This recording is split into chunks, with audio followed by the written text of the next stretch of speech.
Hello everyone. Namaste to all my followers and the ones who don't follow me as well. Welcome. This is Himali.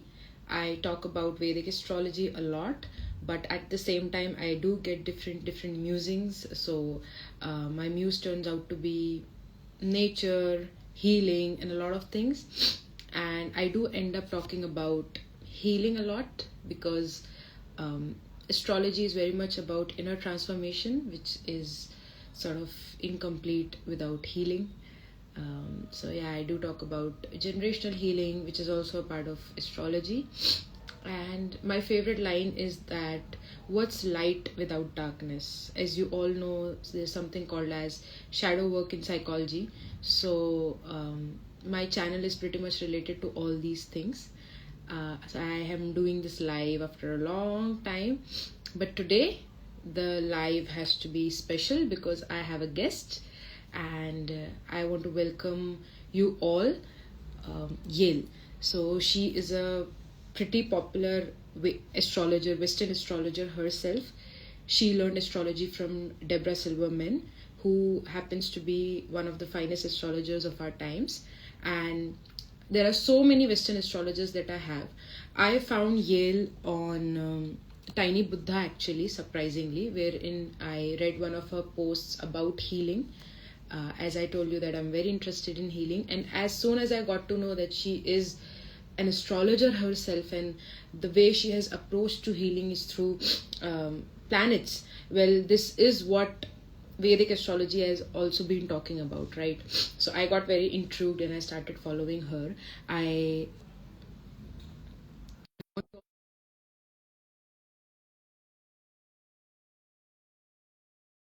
from her today in this live.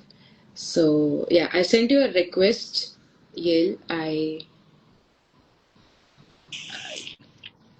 Hello. Hello. Hey, how are you? Namaste. I'm good. How are you? Good. What a joy. Thank you so much for having me today. I'm so honored. I love the way you presented me. And yes, we have a very strong connection because I think we both understand, like you said, there is no light without darkness.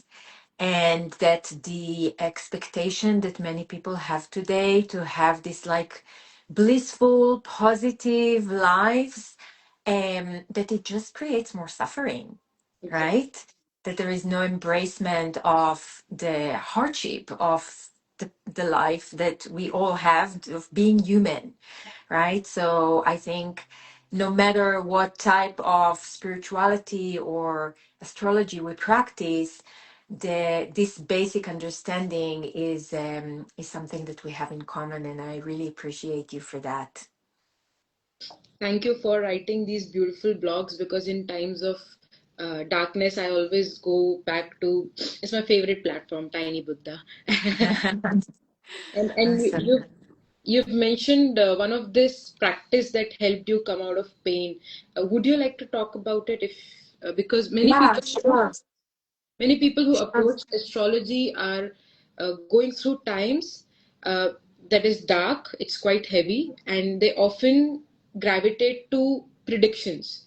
But many of the bodily sensations that are happening, the anxiety that's causing their lives to go upside down because it's directly impacting the mental health, how to navigate through all of this, if you can shed some light on it. Yes. And as you said, I do work based on the planets, and I'm writing a book that is called Planetary Balance, where I teach people how to balance. And this is the work that I've been doing with people. I teach them how to balance their planetary energies.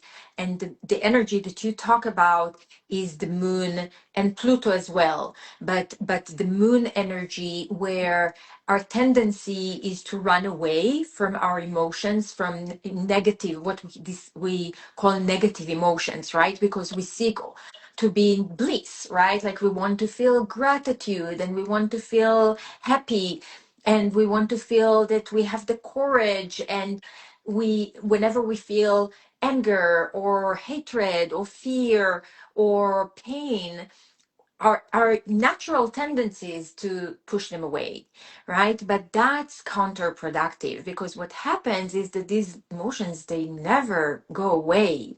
What happens is that they clutter our guts.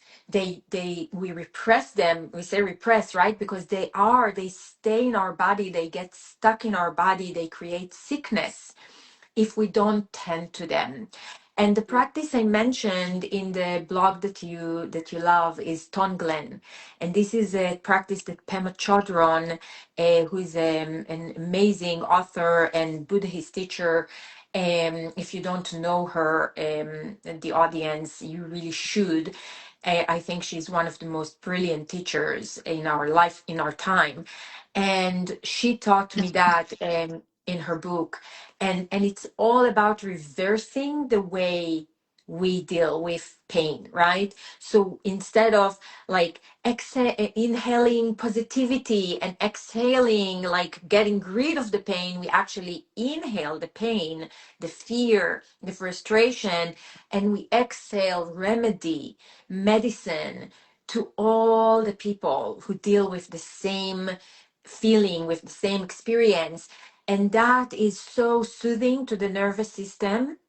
It makes us deal and process the emotions instead of pushing them away. And it also connects us. It reminds us that we're never alone, that everyone is suffering in some sense. Like when we are in social media and we see all these, like, famous, successful, beautiful people, and we see just one aspect, right? And it seems like, oh, everyone is having so much fun. Why am I suffering? Why do things not work well for me? And when we do this exercise, it reminds us, everyone is struggling in some sense. This is why there is never this like fully healed the reality where we have no pain and we have no doubt. And I think that's where Hameli and I are in sync in understanding.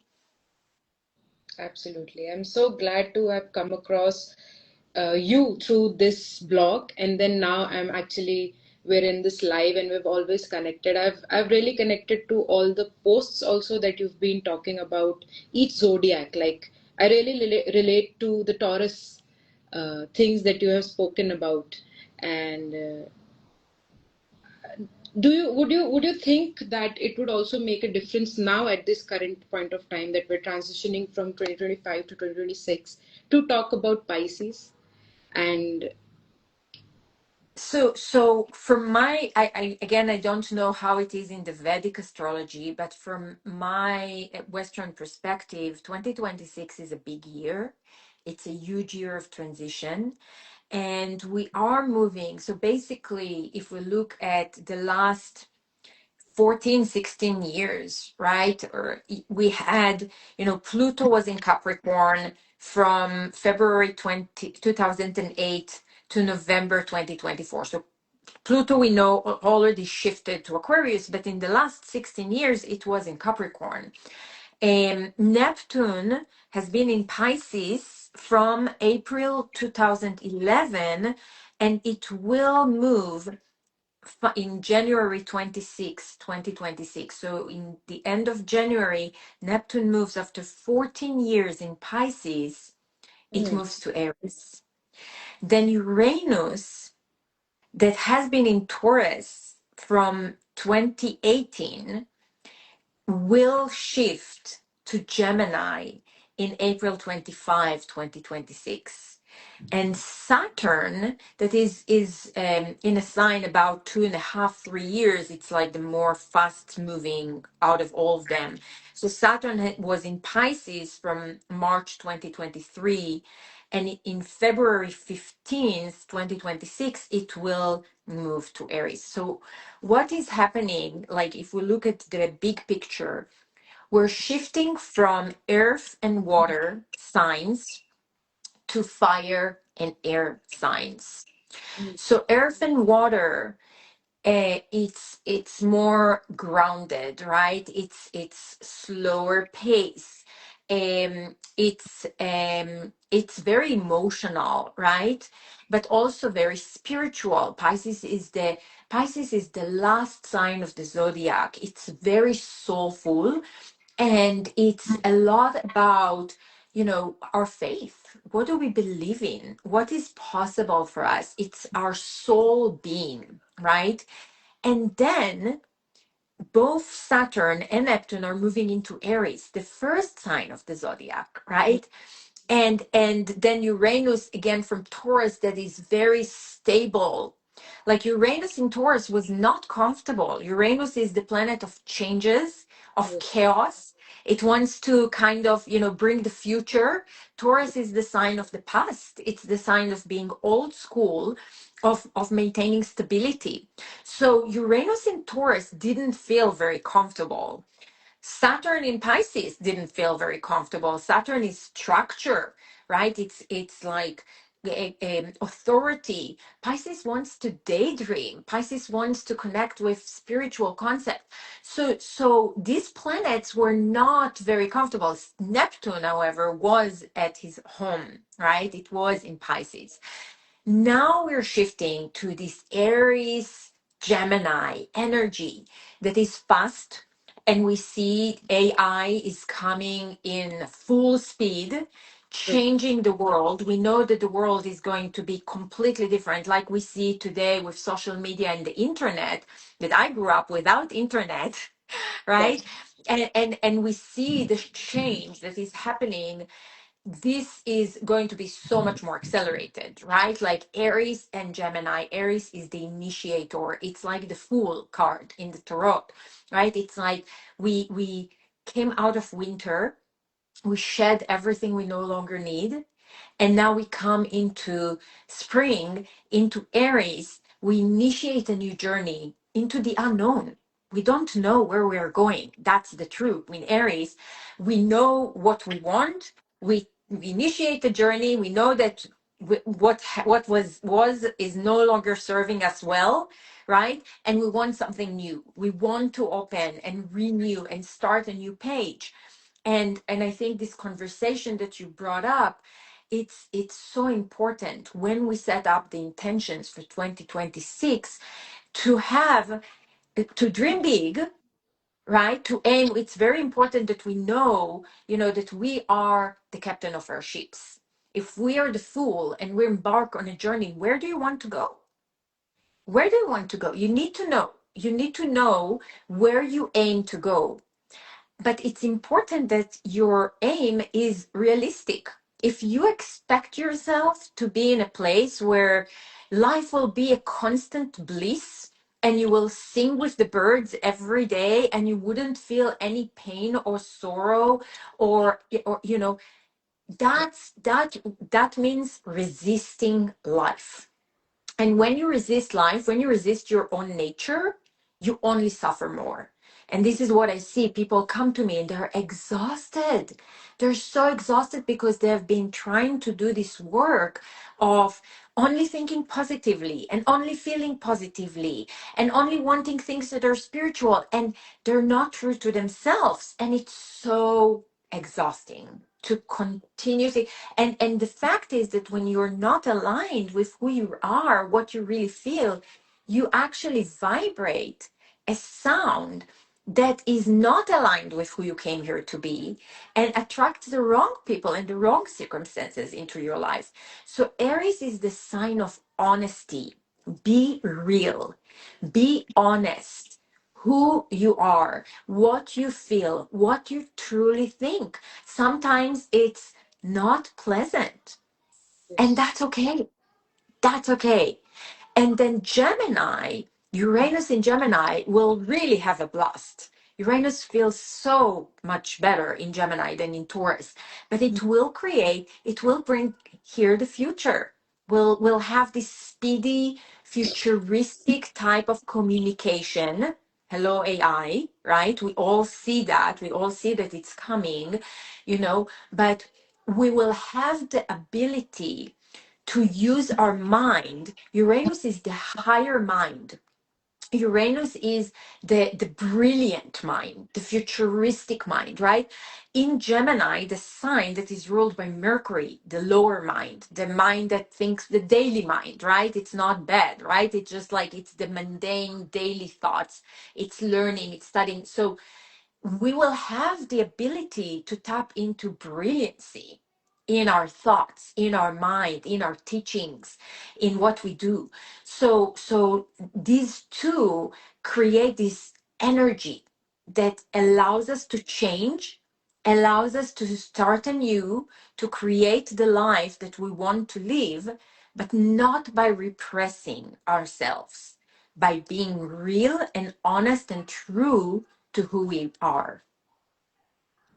Beautiful, beautiful.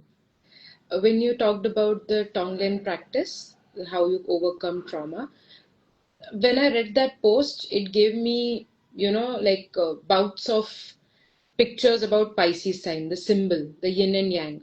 It was very much related to Pisces. Pisces is all about ending cycles, and in order to start new beginnings, you have to overcome whatever that has been residual karma of yours. And now that you talk about that in Western astrology, we're transiting to Saturn in Aries, and how being true to ourselves, to our core, it's important.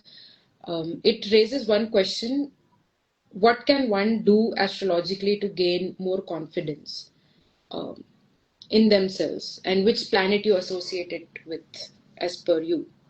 Yeah, so there are various levels to what it means to be confident. I think the first thing, confidence comes from the sun, right? The sun energy is our sense of self, it's our willpower, it's our sense of confidence, right? And when we own our desires, when we own what we want, truly, without apologizing, right? That gives us confidence. When we connect with our honest emotions, moon energy, right? And we don't feel what the part of the problem that people don't feel confident today is they think that something is wrong with them when they feel these feelings that they don't want to feel, or when they have these thoughts that they don't want to think. When you understand that your emotions and your thoughts are just a natural part of being a human, and you don't feel shame and guilt about what you want, about what you feel, about what you think, then you already have a lot of confidence. That for itself gives you a lot of confidence. And then you add Venus. Venus is self worth, right? When you start experiencing life more through the senses, part of the problem that we have today, and this is something that we have to beware, especially when Uranus moves to Gemini, is that we're consumed too much information. We're constantly consuming information, and we don't allow our mind to wander. We Yeah, don't allow ourselves, we don't claim our energy enough. true. So one of the things I talk about to balance Mercury energy, we need to step out of our mind, and we need to go more into our body, more into our senses. So in Venus, we go more into our senses. We start experiencing the delight of life. If you eat a piece of chocolate while you watch a class, right, you don't notice the chocolate, you don't even enjoy it, right? If you mindfully, peacefully enjoy the delight of a piece of chocolate, that's healthy, that's great. You bring delight into your life. So this helps to cultivate self-worth, because you start feeling, oh, I'm worthy of pleasure. I'm worthy of enjoying my life. It's okay. These flavors, these tastes, they're here for me to enjoy, right? So that helps you to cultivate confidence. And then physical body. So many people have issues with their physical image, right? And we eat because we feel like to run away from our emotions, because we don't know to practice Tonglen, because we don't know how to deal with the ickiness. We go and we eat, right? We eat, then we gain weight, then we feel bad about ourselves. So falling in love with our body, having this beautiful love affair with our bodies, practicing, being present, exercising.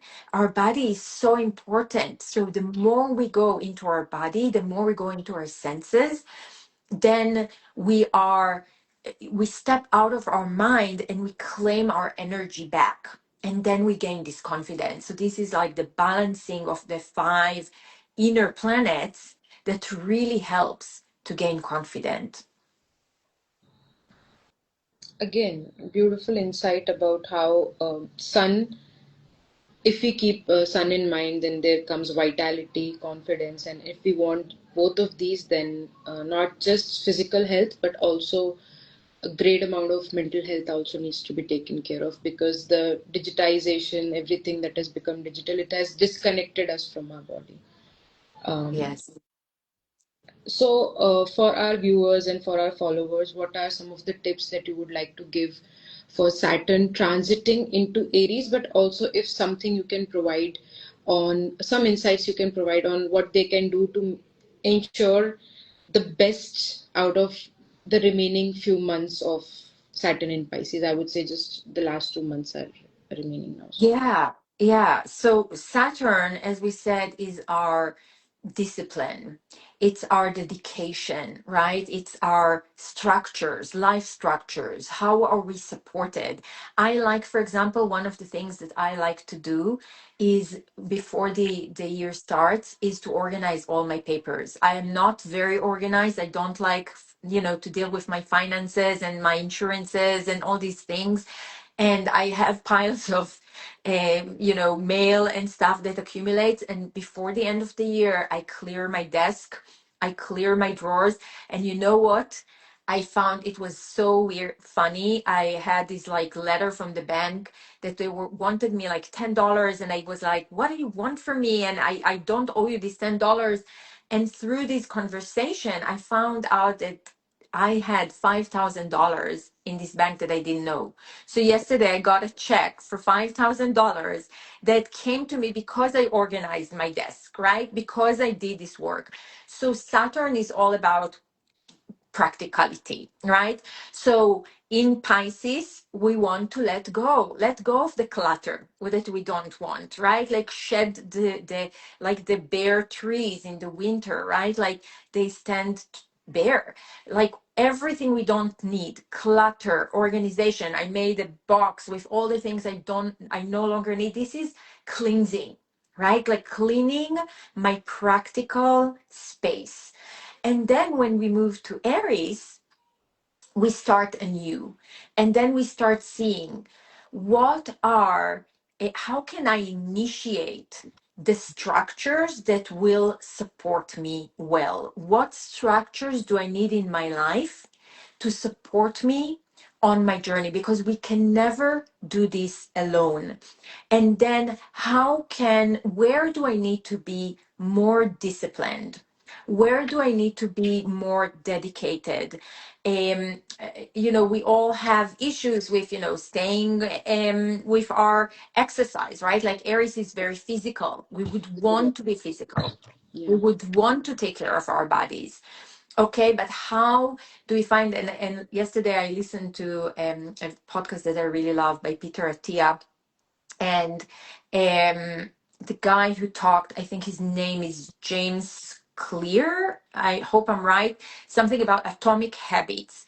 Right. And I just bought the book, and I think it's very important how to cultivate healthy habits. And one of the things he said, it's kind of very no brainer, right? But when you have fun, when you enjoy yourself, Yes. it's easy to have discipline, right? I don't have any problem being disciplined about writing my book because I love it. I enjoy it so much. I love my exercise routine. I love it. I enjoy it. Find the things that you love. And even if you haven't found them yet, it doesn't mean that they're not out there. Don't, give up. If you haven't found something that you really enjoy doing, keep on looking. Don't give up. You will find the one thing that really works for you. Yes, I mean, this also sort of spots light on how Saturn gets debilitated in the sign of Aries. So some of the people would actually struggle with setting up practicality in their lives, especially when it comes to physical activity and ensuring that they have their health in place, which would also impact their head region. Because I know that, as a matter of fact, we all know that Aries is the sign which is ruled for the head, right? And how Aries is also associated with migraines sometimes, or any issues that comes up in the head. So physical activity would be one thing that you can actually set 2026 as the main goal coming for the coming years, for the coming 365 days that are there. But I would like to emphasize on the highlight that is there, because in Vedic astrology, from April 2025 till 2028, we are having Saturn in Pisces. So the transition Uh-huh. of Saturn is in the sign of Pisces, but I think in 2027, for a few months, it will be in Aries as well. So this whole conversation has given lovers of astrology an overview of when Pisces ends, exactly what stats. Yes, And if you go through these challenges, what is coming ahead of you? And this conversation is giving us a, glimpse of, until unless you don't let go of the old things, clutter, habits, whatever structures that actually do not support you. Because as you said, Saturn is practicality, Saturn is discipline. And even when you say this thing that you enjoy writing your book, so you're disciplined about it. um, exactly. Discipline also sometimes become like a form of imprisonment, if I may say, for many people. And they do things, but it doesn't really come from a sense of joy. Exactly, exactly. And then it's a struggle, right? And then the discipline is a struggle. It doesn't come naturally. So the more you love what you do, the easier it is to be committed, to be devoted to it. And then it pours naturally out of you. Yeah, Like we like our conversation here, right? Like we enjoy it so much, we can talk all day, right? So it's not like it's so effortless when you do things that you love. exactly. um, so I do not have a lot of questions at this point of time, but I do have curiosity about one thing. You said that Uranus is going to transition into Gemini, right? Yes. Would you like to spot some light on it? Because most of us are addicted to our devices, right? And Yes. especially like me being a teacher, it's impacting. And a school teacher, I teach primary years, so the kids Wow. are addicted. They're addicted to Yeah, that's a huge, huge, huge problem because there is so much research that proves that um, being in our on our social media and on our devices is one of the reasons why we're so depressed, why there is so much anxiety. It's like there are more therapists and healers in the world than ever before, and yet people are more depressed and more anxious than ever before. And it's not only because of the screens, but it is a lot because of the screens. Because what happens is that we are constantly I okay, yeah. Yeah. So it's like our brain works, right? And when we consume information, our brain continues to work. It's not rest. We think we're resting, but it's not a rest because we're still consuming information, right? Mm. And it's kind of like we never let our mind to rest. We don't let the mind just be quiet, just space out, not consume information. And then we overwork. There's no recovery for our brain. And then we're exhausted mentally. our brain is exhausted, and so we're very agitated, right? It's very easy, like when the mind is not, it's like not sleeping, like, right, if we don't sleep, the mind doesn't rest. So this is one thing that we need to understand. The second thing that we need to understand is that social media, which is, it's a blessing. Here we are on Instagram, right? Like, we enjoy social media, and it has a lot of benefits. But the idea is that it wants to excite us, right? Like, we need stimulations, and the more it's stimulated, the better, right? So, for example, for me, especially after October 7th, everything in my feed is about anti-Semitism. I see anti-Semitism all the time. This is everything. When I open the Instagram, it's kind of like anti-Semitism, anti-Semitism, anti-Semitism. No, no, it's not that it's not happening. Things are happening, but it's everything I see. If I leave and you see the things that frighten you, right? Like, everyone, we see the worst of the worst of the worst constantly. And that's not our reality. If I put the phone aside and I don't experience anti-Semitism, right? Like, I don't experience it at all. I know that it's happening, but I don't have to consume it all the time. I need to be aware of it, but I don't need to consume it all the time. And the less I consume it, the better. So I'm not saying disconnect yourself from social media, but it's like everything, like food, right? We need to eat the right amount. We need to consume the right amount, and we need to make sure that we're not depleting our energy. If you're constantly consuming other people's information, when do you have time to create your life?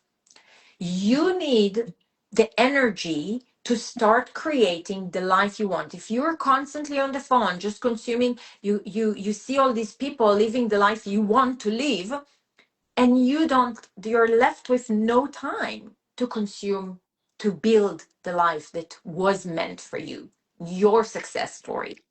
So this is why it's so important to put boundaries on your phone consumption, on your media consumption, because, as we said, tap into the brilliancy of Uranus in Gemini, the brilliancy of the higher mind, knowing that yes, there is benefit in it. I can learn from it. I can be informed by it, but I cannot. How much time do I give it? And how much time do I give myself and my life? Get your energy back to yourself. That's the most important thing. Exactly. You said one thing, which is you mentioned brilliance of the mind, and what is it that we do with our time, and then where do we have our own peace of mind? Because in this era of influencers and getting influenced by the social media, it reminds me of how Gemini is actually the natural ruler of the third house in the karmic wheel that we have of astrology, and it's also related to hobbies. So these Yes. days we lack hobbies because pretty much our system has gotten wired to just consuming rather than creating more. And what you've spotted light on today is that when Uranus is going to transition into Gemini, I'm pretty sure that this will be a golden period for people to ensure that where they put their mind to, because these patterns, these subconscious habits that we have after the third house, or rather after Gemini comes Cancer, which is related to our peace of mind then. So it's second from the third house, which is a concept of bhavat bhavam in Vedic astrology, that it becomes the gain of the third house. So Cancer is actually the gain of Gemini. So in order to fix your peace of mind in your life, you have to first look at what are the things that you are getting influenced by. And this is also the reason why I've seen many people with, the south node of the moon. Many people with south node of the moon in Gemini or in third house, they get rid of their social media the first thing. They're not pretty much influenced by it because they're in a letting go mode naturally. But Interesting. Okay. yeah, I love it. that's right. Now we have one question. Just let me. So the question is, just like you said, I do those things to charge my moon positively. I'm driven by number two numerologically. I didn't quite really understand the question though. Would it be possible for you to sort of elaborate the question? But what I'm trying to understand is that the person is trying to fix their moon and trying Yeah, to. so Yeah, yeah, so the moon energy is the emotional world in Western astrology. I know it's in Vedic, it's a little different and it's also connected to the mind, I think, but in pretty is it same. true? Same. Yes. Yes, okay. So yeah, so the moon, how can I change my moon positively? Charge. Positivity. So you mean emotion? You want to be more positive emotionally? The only way to be positive emotionally is to stop resisting the emotional negativity. That's the only way. There is no way it no matter how much you meditate, no matter how much spiritual work you do, you'll always have icky feelings. And that's a fact. So the more you become in peace with whatever it is that comes up, the more you're fine and you don't feel like you need to be ashamed or that there's something wrong with you. And you just embrace that this is part of being human. And I the practice that I give my students and my clients is to go into the body. Go into the body and ask yourself, where do I feel this right now? Where do I feel it? How does it feel? I don't even go into imagination or trying to get an image of it, but just connecting with the feeling like I'm describing it to my physician.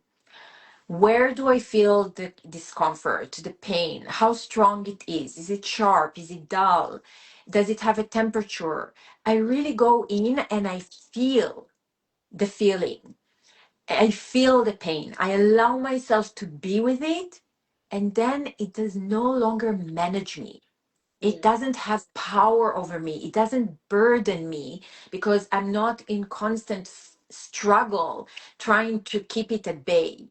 I just allow it to be. I embrace it without judgment. That's what Buddhism is all about, right? It's not judging our honest experience. It's never about being jolly all the time, being positive all the time. That's the biggest misunderstanding of spirituality today. So thank you for bringing up this question. Beautifully put.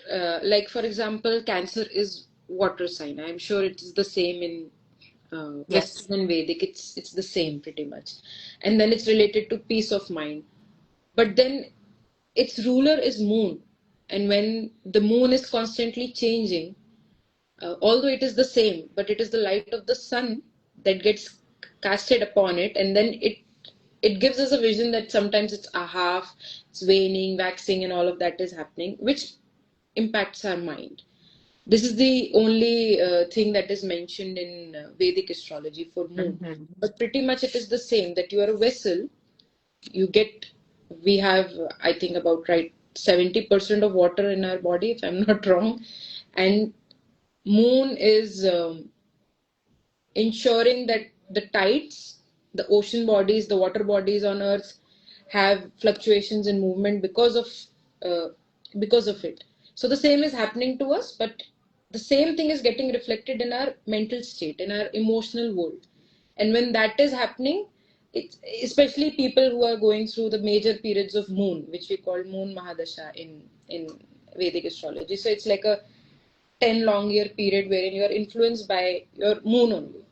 It becomes a very struggling period for people because there are a lot of emotional mood swings. And in general, whether you go through that period or not, moon is in general a very difficult planet to deal with. It's although it's a satellite, but it makes you very emotional. it gets you tied up with emotional problems, and then eventually it ends up giving you hormonal issues also if it's not fixed. So what if the the information or wisdom that you've provided today on moon is absolutely bang on, because this is the only way to fix it. We are like a vessel. There's a lot of water within us. The stagnant or the dirty water gets stored below, and then we need to keep recharging it, or at least allow Yeah. ourselves the feelings that are there, so that we can eventually get rid of the old, welcome the new. But this is easy to say in theory, and it is something to be done in practice for us. Yes. Yes. It's the hardest thing. It has been such a pleasure to be hosted by you and to get to know you finally a little bit better, right? We've been Yeah. corresponding for a long time, but finally see your face. And I'm so, so happy to start my new year with this insightful and deep and beautiful conversation with you. Melly, I'm really grateful for your presence in my life and for you for hosting me today. And I wish everyone a wonderful, wonderful 2026. Thank you for joining. Thank you so much. And I hope to see you soon. Thank you for sharing your Yes. wisdom. I want you all to go to her um, Instagram channel, follow her, do read all the posts that are written on zodiac signs. You'll get to learn a lot. She's also writing a book which is on planetary balance, and I am sure that you also provide classes. Is it a course Yes, that I'm you're actually teaching a course that starts right now. In next week we start, and it's about balancing the planetary energies. We start with sun energy and next week, and then we move to the moon, Mercury, Venus, and Mars. And it is life changing. Like the students and that I had in these courses are really seeing a difference in their life, and they're coming back, and it's really exciting to it's such an honor to and privilege to help people reclaim their energy, step out of the exhaustion and start living the life that was meant to them by stop pretending, stop repressing themselves, and connect with who they are, what they feel. And if you want to join and start to live the life that was meant for you, you can find more information in my Instagram. We start January 6th and 7th, so I hope to see you there. Thank you Thank so you much for for asking. joining, and I hope to see you soon. Have a great new year to you and your family. Happy 2026. Thank you so much. Bye. Bye. So we had Yale with us, and she she spotlighted all the areas as per Western astrology. But you know that in Vedic astrology, there's a different transition that is going on. But what I have learned from this entire conversation today is that the Western astrology is now going to show us a path, or rather, show us areas where once we end Pisces, where what is it exactly that we begin in the next chapter? Once Pisces ends, what are we starting next? So, we are actually starting Aries next, and that's what she casted light on. There are many people who follow results of both, surprisingly. It's Western and Vedic. And as I've always said, astrology is a tool that is must for all of us to use responsibly, because it guides us, it gently reminds us to get back to our awareness. That is all. There is no other thing to astrology, right? Many people take it the wrong way often. They think that this subject is meant for them to give them something miraculously, give them something amazing out of nowhere. But there is nothing that happens without awareness, and that's when you actually touch the first layer of spirituality, that this is where I'm supposed to be understanding what is going on within me, which was most of the conversation that happened with Yale today through planets. So astrology, guides you into spirituality. Now, I will definitely come live soon and talk about what are the effects of Saturn in Pisces. But for today, we got to learn a lot, especially Uranus in Gemini and the third house, the subconscious patterns, and in the era of influencing, how do we find ourselves, find our core, and find who we are, and get influenced only by the things that are important. So today's live is over. Thank you so much for joining. There are many people who joined, and I wish you all a very, very, very happy new year. May this year be amazing for you. I'm a very positive person. I think very positive about everyone, but I doubt myself a lot, think negatively about myself, but I'm trying to change it, but it is due to the moon. I want you to drop me a DM so we can discuss about it. Not every time a person needs consultation. Sometimes healthy discussions also do the job. So thank you so much for joining. I'll see you all soon. Have a great year.